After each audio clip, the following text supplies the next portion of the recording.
সংবাদ সবাইকে স্বাগত জানাচ্ছি। আমি ফিরোজ তোহা। শুরুতেই সংবাদ শিরোনাম জানিয়ে দেব এই মুহূর্তে হাতে পাওয়া সর্বশেষ গুরুত্বপূর্ণ আপডেট বাংলা সংবাদ। শুরুতেই থাকছে হামাসে রকেট হামলায় কেঁপে উঠল তেল আবিব। ইসরায়েলি শহর তেল আবিবে রকেট হামলা চালিয়েছে হামাস। মঙ্গলবার দলটির সামরিক শাখা আল কাসাম ব্রিগেড তেল আবিব শহর এবং এর আশেপাশে দুটি M90 রকেট দিয়ে হামলা করবার কথা স্বীকার করেছে। খবর এনডিটিভির। এবারে জানাবো ইসরায়েলি যুদ্ধমন্ত্রীর বিবৃতি। হামাসকে ধ্বংসের ব্যাপারে নেতানিয়াহুর ধারণা সম্পূর্ণ বোকামিপূর্ণ। ইহুদিবাদী ইসরায়েলের যুদ্ধবাজ প্রধানমন্ত্রী বেঞ্জামিন নেতানিয়াহুর সাথে বাকযুদ্ধে লিপ্ত হয়েছেন যুদ্ধমন্ত্রী ইয়োব গ্যালন্ট। তিনি বলেছেন, ফিলিস্তিনের ইসলামী প্রতিরোধ আন্দোলন হামাসকে ধ্বংস করার বিষয়ে নেতানিয়াহুর যেসব কথা বলছেন তা নিতান্তই বোকামিপূর্ণ। তার এই বক্তব্যের মধ্য দিয়ে দখলদার সরকারের মধ্যে মতবিরোধ একেবারে প্রকাশ্যে চলে এসেছে। এদিকে রাশিয়ায় ঢুকে পড়েছে ইউক্রেনের হাজারো সেনা। নাটকীয় মোড় নিয়েছে রাশিয়া ইউক্রেন যুদ্ধে। 2 বছরেরও বেশি সময় ধরে চলা যুদ্ধে এবার রাশিয়াকে রীতিমতো চেপে ধরেছে ইউক্রেন। গত কয়েকদিন ধরে মস্কোর চোখের ঘুম কেড়ে নিয়েছে কিয়েভ। এতদিন স্বীকার না করলেও রোববার নিজেদের ব্যর্থতার কথা মেনে নিয়েছে মস্কো। ইউক্রেনের এমন আগ্রাসনে চাপে পড়েছে রুশ প্রেসিডেন্ট ভ্লাদিমির পুতিন। এবারে থাকছে ফিলিস্তিনিদের দুর্দশায় মস্কো ব্যথিত। রাশিয়া সফরে থাকা ফিলিস্তিনের প্রেসিডেন্ট মাহমুদ আব্বাসকে দেশটির প্রেসিডেন্ট ভ্লাদিমির পুতিন বলেছেন, ফিলিস্তিনি জনগণের দুর্দশায় মস্কো ব্যথিত এবং তাদের পূর্ণ স্বাধীন একটি রাষ্ট্র সৃষ্টির আকাঙ্ক্ষাকে মস্কো সমর্থন করে। ব্রিটিশ বার্তা সংস্থা রয়টার্স এ খবর জানিয়েছে। এবং সর্বশেষ জানাবো, ইসরায়েলকে আরও $20 বিলিয়ন অস্ত্র দেবে যুক্তরাষ্ট্র। সব আন্তর্জাতিক আহ্বান উপেক্ষা করে ইসরায়েলকে আবারও অস্ত্র দিচ্ছে যুক্তরাষ্ট্র। মার্কিন সরকার ইসরায়েলকে অস্ত্র সহায়তার জন্য $20 বিলিয়ন অনুমোদন করেছে। খবর আল জাজিরার। এতক্ষণ শিরোনাম শুনছিলেন, এবার বিস্তারিত। প্রিয় দর্শক, আপনি যদি এই চ্যানেলে নতুন হয়ে থাকেন, ভিডিওটি দেখতে দেখতে চ্যানেলটি সাবস্ক্রাইব করে আমাদের সঙ্গে থাকুন। আর এই ভিডিও সম্পর্কে আপনি আপনার মূল্যবান মতামতটি কমেন্ট বক্সে জানিয়ে দিন। আর হ্যাঁ প্রিয় দর্শক, জানিয়ে দিন ভিডিওটি কোথা থেকে দেখছেন। হামাসে রকেট হামলায় কেঁপে উঠল তেল আবিব। ইসরায়েলি শহর তেল আবিবে রকেট হামলা চালিয়েছে হামাস। আজ মঙ্গলবার দলটির সামরিক শাখা আল কাসাম ব্রিগেড তেল আবিব শহরে এবং এর আশপাশে দুটি M90 রকেট দিয়ে হামলা করবার কথা জানিয়েছে তারা। খবর এনডিটিভির। সামাজিক মাধ্যম এক্সে করা এক পোস্টে ইসরায়েলি বিমান বাহিনীও হামাসের রকেট হামলার বিষয়টি নিশ্চিত করেছে। তারা বলেছে, কিছুক্ষণ আগে গাজা উপত্যকা থেকে একটি রকেট উৎক্ষেপণ করা হয়, যা দেশের কেন্দ্রে সামুদ্রিক অংশে পড়েছে। একই সময় আরেকটি রকেট উৎক্ষেপণ শনাক্ত করা হলেও তা ইসরায়েল পর্যন্ত পৌঁছায়নি। ইসরায়েলি সংবাদ মাধ্যম জানায়, তেল আবিবে বিস্ফোরণের শব্দ শোনা গেলেও কোনো হতাহতের খবর পাওয়া যায়নি। এদিকে মঙ্গলবার গাজা উপত্যকার মধ্যে দক্ষিণাঞ্চলে ইসরায়েলি বিমান হামলায় 19 ফিলিস্তিনি প্রাণ হারিয়েছেন। হামাসকে ধ্বংসের ব্যাপারে নেতানিয়াহুর ধারণা সম্পূর্ণ বোকামিপূর্ণ। ইহুদিবাদী ইসরায়েলের যুদ্ধবাজ প্রধানমন্ত্রী বেঞ্জামিন নেতানিয়াহুর সাথে বাকযুদ্ধে লিপ্ত হয়েছেন যুদ্ধমন্ত্রী ইয়োব গ্যালন্ট। তিনি বলেছেন, ফিলিস্তিনিদের ইসলামী প্রতিরোধ আন্দোলন হামাসকে ধ্বংস করার বিষয়ে নেতানিয়াহু যেসব কথা বলছেন তা নিতান্তই বোকামিপূর্ণ। তার এই বক্তব্যের মধ্য দিয়ে দখলদার ইসরায়েলের মধ্যে মতবিরোধ একেবারেই পরিষ্কার হয়ে গেল। ইয়োব গ্যালন্ট বলেন, হামাস যোদ্ধাদের বিরুদ্ধে পূর্ণাঙ্গ বিজয়ের যে কথা বলছেন বেঞ্জামিন নেতানিয়াহু, সেটা একেবারেই বাহুল্য ধারণা। গ্যালন্টের এই বক্তব্যে ক্ষুব্ধ প্রতিক্রিয়া ব্যক্ত করেছেন নেতানিয়াহুর দপ্তর।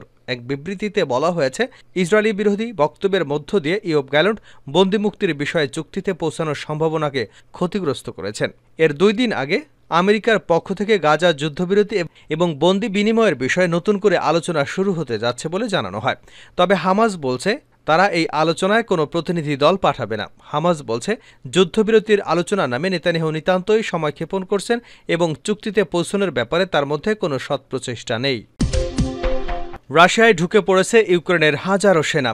নাটকীয় মোড় নিয়েছে রাশিয়া ইউক্রেন যুদ্ধ। 2 বছরেরও বেশি সময় ধরে চলা যুদ্ধে এবার রাশিয়াকে রীতিমতো চেপে ধরেছে ইউক্রেন। গত কয়েকদিন ধরে মস্কোর চোখের ঘুম কেড়ে নিয়েছে কিয়েভ। এতদিন স্বীকার না করলেও রোববার নিজেদের ব্যর্থতার কথা মেনে নিয়েছে মস্কো। ইউক্রেনের এমন আগ্রাসনে চাপে পড়েছে রুশ প্রেসিডেন্ট ভ্লাদিমির পুতিনের উপর। রাশিয়া কখনো ভাবেনি এমনটা ঘটবে, কিন্তু বদলে গেছে পাশার দান। এখন রাশিয়ায় ঢুকে পড়েছে ইউক্রেনের বাহিনী। দ্রুত গতিতে তারা এগিয়ে যাচ্ছে। ব্রিটিশ সংবাদ মাধ্যম বিবিসি জানিয়েছে, ইতিমধ্যে রাশিয়ার 30 কিলোমিটার ভেতরে ঢুকে পড়েছে ইউক্রেনীয় বাহিনী। 2022 সালে ইউক্রেন রাশিয়া পুরো মাত্রায় হামলা শুরু করবার পর এই প্রথম দেশটির এতটা ভেতরে ঢুকে পড়েছে ইউক্রেনীয় বাহিনী। রাশিয়ার প্রতিরক্ষা মন্ত্রণালয় জানিয়েছে, কুরস্ক অঞ্চলে 6ষ্ঠ দিনের মতো লড়াই চলছে। সেখানকার তলপিনো ও অবশিক কোলোদেস গ্রামের কাছে ইউক্রেনের বাহিনীর সঙ্গে রুশ বাহিনীর লড়াই চলছে। রাশিয়ার পররাষ্ট্র মন্ত্রণালয়ের মুখপাত্র মারিয়া জাকারোভা অভিযোগ করেছেন, রাশিয়ার শান্তিপূর্ণ জনগণকে ভয় দেখাচ্ছে কিয়েভ। ইউক্রেনের প্রেসিডেন্ট ভলোদিমির জেলেনস্কিও এই প্রথম এই হামলার কথা স্বীকার করেছেন। জাতির উদ্দেশ্যে দেওয়া ভাষণে জেলেনস্কি বলেন, চলতি গ্রীষ্মে কুরস্ক অঞ্চল দিয়ে রাশিয়া 2000-এরও বেশি হামলা চালিয়েছে। আর্টিলারি, মর্টার, ড্রোন এমনকি মিসাইল দিয়েও হামলা চালানো হয়েছে। এসব হামলার জবাব দেওয়া হচ্ছে। রাশিয়া দাবি করেছিল ছোটখাটো হামলার ঘটনা ঘটেছে। তবে ইউক্রেনের একজন ঊর্ধ্বতন কর্মকর্তা বলেছেন, হাজার হাজার ইউক্রেনের সেনা এই অভিযানে অংশ হয়েছে। ইউক্রেনের ওই কর্মকর্তা বলেন, আমরা এখন আক্রমণাত্মক ভূমিকায় আছি। আমাদের উদ্দেশ্য শত্রুদের অবস্থান প্রসারিত করা, সর্বাধিক ক্ষয়ক্ষতি করা এবং রাশিয়ার পরিস্থিতি অস্থিতিশীল করা, কারণ তারা তাদের নিজস্ব সীমান্ত রক্ষা করতে অক্ষম। রাশিয়ার প্রতিরক্ষা মন্ত্রণালয় বলছে, শত্রুদের মোবাইল গ্রুপ রাশিয়ার আরও ভেতরে ঢোকার একটি প্রচেষ্টাকে ব্যর্থ করে দিয়েছে। ইউক্রেন বাহিনী বলছে, তারা কুরস্ক অঞ্চলের একাধিক স্থাপনা নিজেদের দখলে নিয়েছে। রাশিয়ার 3 কিলোমিটার ভেতরে গোয়েবো নামের একটি গ্রামে ইউক্রেন সেনাদের করা ভিডিওতে দেখা যায়, একটি প্রশাসনিক ভবন থেকে রাশিয়ার পতাকা সরিয়ে ফেলছে তারা। আরও কয়েকটি গ্রামেও একই ধরনের ভিডিও ধারণ করে ইউক্রেনীয় বাহিনী। ফিলিস্তিনিদের দুর্দশায় মস্কো ব্যথিত পুতিন। রাশিয়া সফরে থাকা ফিলিস্তিনের প্রেসিডেন্ট মাহমুদ আব্বাসকে দেশটির প্রেসিডেন্ট ভ্লাদিমির পুতিন বলেছেন, ফিলিস্তিনি জনগণের দুর্দশায় মস্কো ব্যথিত এবং তাদের পূর্ণ স্বাধীন একটি রাষ্ট্র সৃষ্টির আকাঙ্ক্ষাকে মস্কো সমর্থন করে। ব্রিটিশ বার্তা সংস্থা রয়টার্স এ খবর জানিয়েছে। মঙ্গলবার মস্কোতে দুই নেতার মধ্যে এ বৈঠক অনুষ্ঠিত হয়। বৈঠকের আগে সামাজিক যোগাযোগ মাধ্যমে টেলিগ্রামে এক পোস্টে ক্রেমলিন এই বৈঠক সম্পর্কে জানায়। চলমান ফিলিস্তিন ইসরায়েল অস্থিরতা ও গাজা উপত্যকায় ভয়াবহতম মানবিক বিপর্যয় আলোকে মধ্যপ্রাচ্যে পরিস্থিতি নিয়ে আলোচনা হবে বলে আশা করা হচ্ছে। পুতিন বলেন, ইউক্রেন নিজেদের যুদ্ধের মধ্যেও রাশিয়ার মধ্যপ্রাচ্যের ঘটনাবলী নিয়ে নজর রাখছে।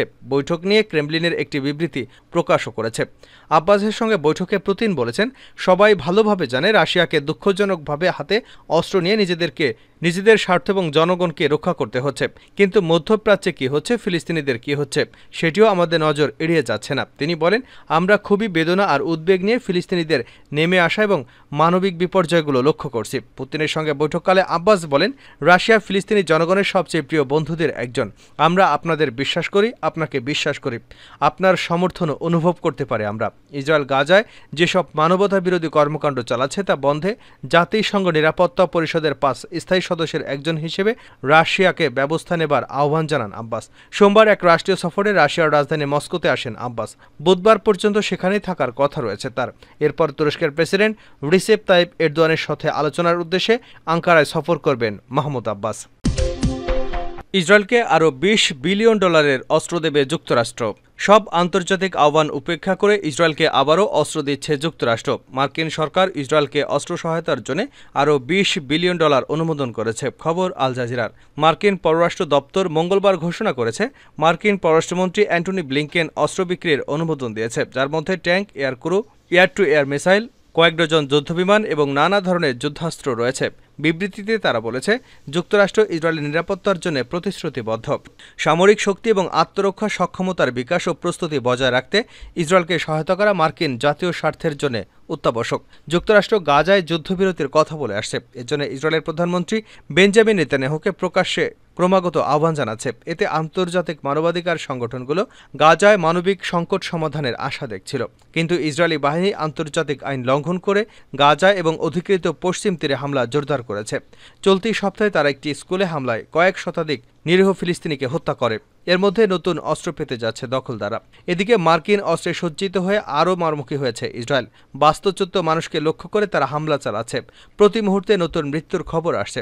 গাজার সিভিল ডিফেন্স এজেন্সি বলছে, শনিবার 3টি ইসরায়েলি রকেট একটি স্কুলে আঘাত এনেছে। ঘটনাটিকে একটি ভয়াবহ গণহত্যা হিসেবে বর্ণনা করেছেন তারা। হামলায় নিহত অনেকের দেহে আগুন লেগে ছাই হয়ে গেছে। স্কুলটিতে শরণার্থীরা আশ্রয় নিয়েছিলেন। সেখানে ফজর নামাজ আদায়কালে ইসরায়েলি রকেট হামলা চালায়। এতে শতাধিক ব্যক্তি নিহত হন। গত বছরের অক্টোবরে শুরু হওয়া গাজার যুদ্ধে এ পর্যন্ত 40,000-এরও বেশি মানুষ নিহত হয়েছেন, আহত হয়েছেন লাখখানেক। জাতিসংঘ সহ অন্যান্য আন্তর্জাতিক সংগঠনগুলো বলছে, গাজার মানবিক সংকট ভয়াবহতার চরম পর্যায়ে ছাড়িয়ে গেছে। নিরীহ মানুষকে রক্ষায় এখনই যুদ্ধ বন্ধ করার দাবি করা হচ্ছে।